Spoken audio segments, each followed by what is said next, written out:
I just got back from watching one of my most highly anticipated releases of 2025, and let's just say it did not disappoint. We are so back. I'm gonna do my best in this review not to over-exaggerate, over-hype, or use hyperbole, but a girl can only do so much, okay? God forbid I'm a patron of the arts. God forbid I get excited to see not one, but two Michael B. Jordans in 70mm format. I'm only human. In all seriousness, this movie hits that sweet spot between entertainment and innovation, and even though it is bold, audacious, sexy, and uber violent, I think that this is Ryan Coogler's most personal film to date. Welcome back to my channel. Thank you so much for checking out my video. My name is Emily, or La Movie Mija. I'm a part-time filmmaker, full-time movie lover, and I'm giving you my review of Sinners.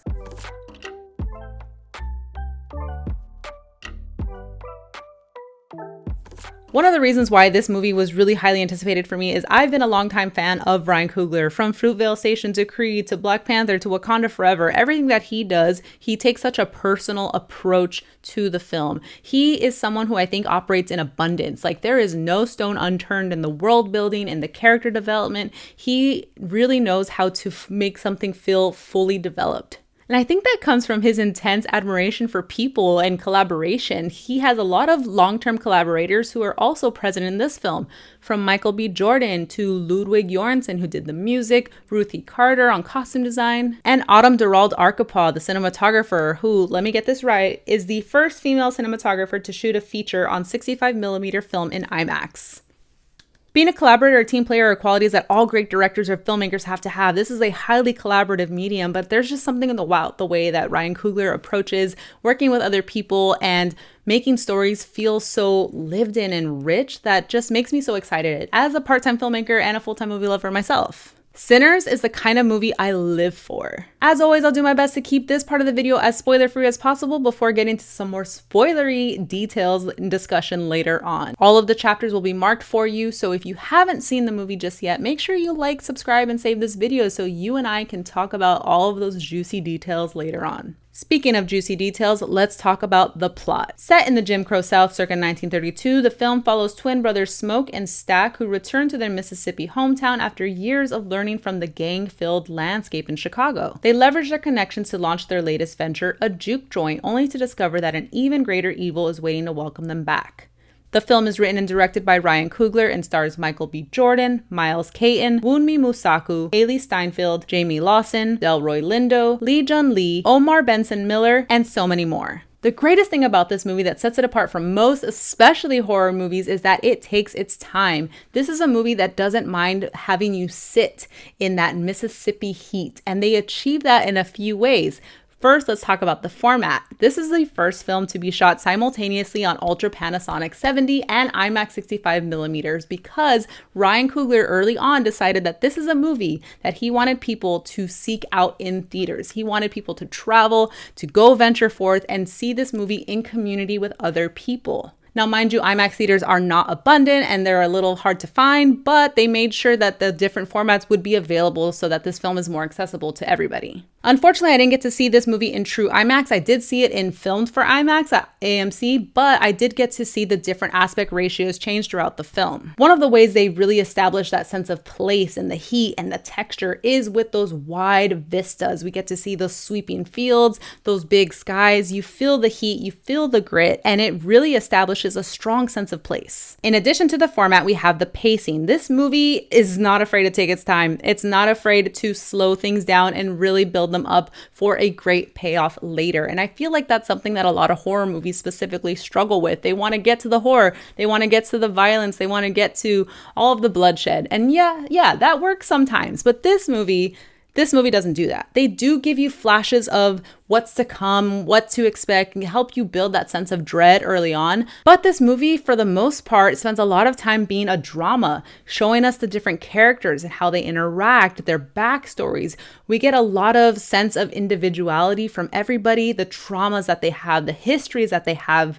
These are two brothers who are coming back after a long time of being away, and with them comes their own reputations that they've established since they've been gone. It seems like there's a lot of hurt in the way that they've left, and there are some amends that people are trying to make as the day goes on. So the whole film takes place over the course of one single day and night as they're trying to prepare to open their blues-focused juke joint. And the time we spend with this movie as a drama, we see them run all of their errands to try to get the juke joint in order and really get to know the characters. And that is a gift because we get to spend some time with Smoke and Stack, both played by Michael B. Jordan. Now, what Michael B. Jordan is able to do with these two distinct characters is nothing short of remarkable. The way that he embodies their different physicalities, their different mannerisms, their different interiorities and traumas is truly outstanding. And the last 30 years, we've come a long way in the twin technology, but I truly couldn't see the seams of like how they put these two together and the way that they shared the frames and they interacted with each other. I know all the clues to call out, like, do they actually touch? Do they actually like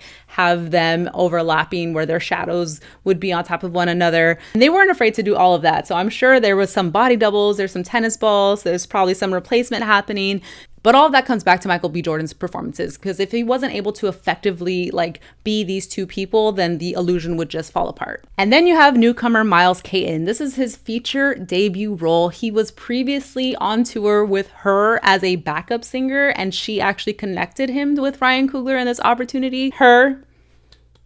Thank you, because Miles Caton is a gem. He has an incredible voice. So he is this musician. He is a preacher's son. He wants to like go off into the big city where he hears that like segregation is not a thing, where he hears that there's going to be freedom available to him. And he wants to pursue his passion for music. And he looks up to his older cousins, Smoke and Stack. And they have this really great relationship, this great dynamic. And he just takes on this role with so much of his own swagger, his own bite. And I really enjoyed him in this performance. But the other big standout performance I want to shout out is Wunmi Mosaku. Wunmi Mosaku, you previously might have seen in Loki. Seeing her in this role, oh my God.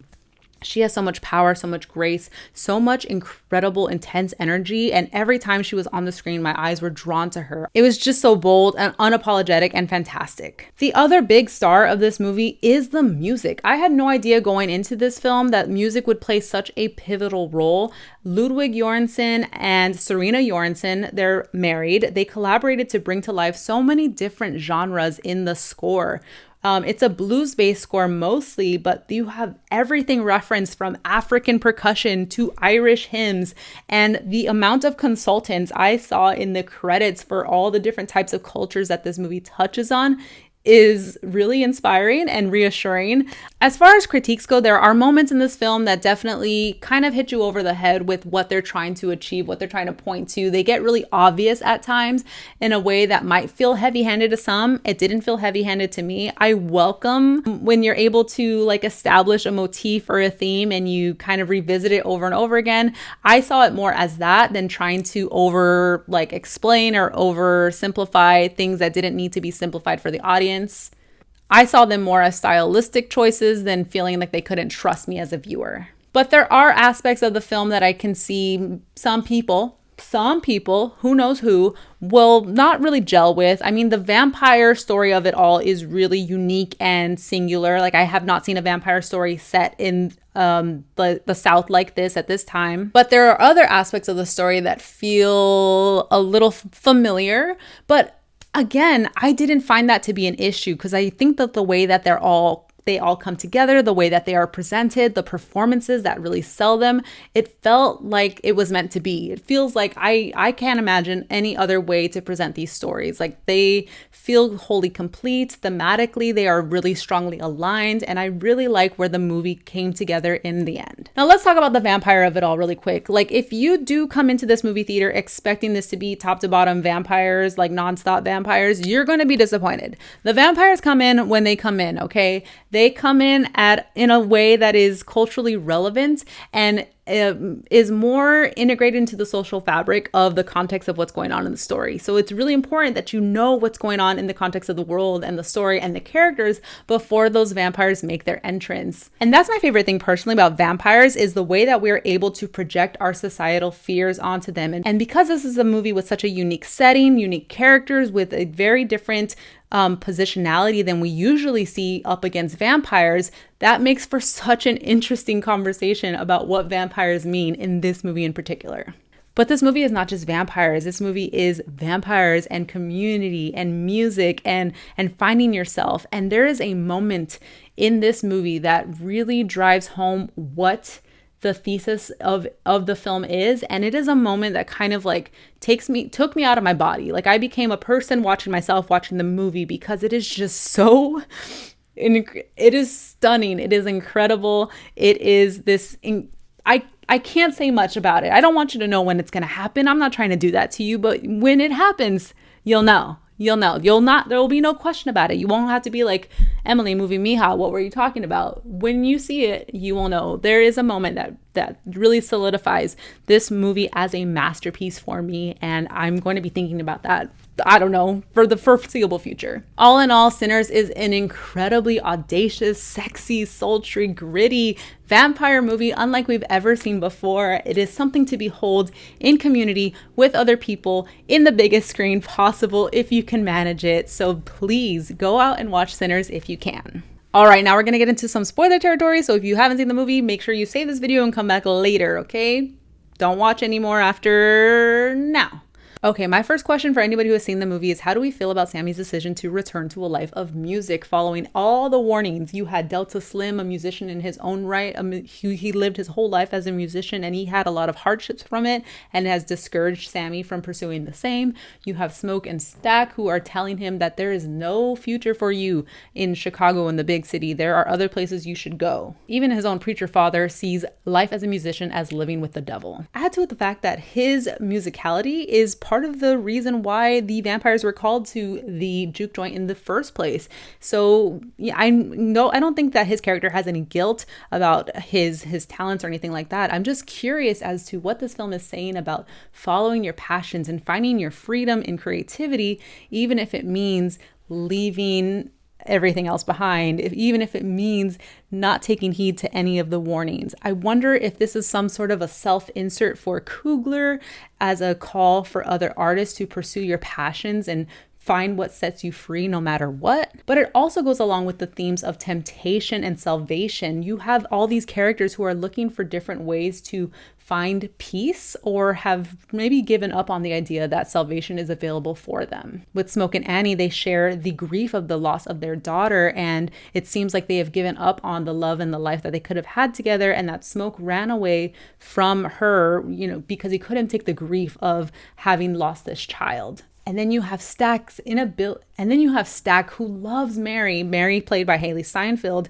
She's a white woman, or white presenting. I think she's like an eighth African American, but she and him can't be together in the space that they would feel safe in, because of the implications of a Black man being with a white woman, and how they would just never be viewed as a regular couple. So what's compelling about the temptation to turn over to the vampire side of things with Remick, the Irish leader of the vampire group, is that the vampires, once they become vampires, they kind of share a hive mind, all of each other's memories and experiences. So they have essentially eliminated racism and any kind of segregation, because they all have the same shared experiences.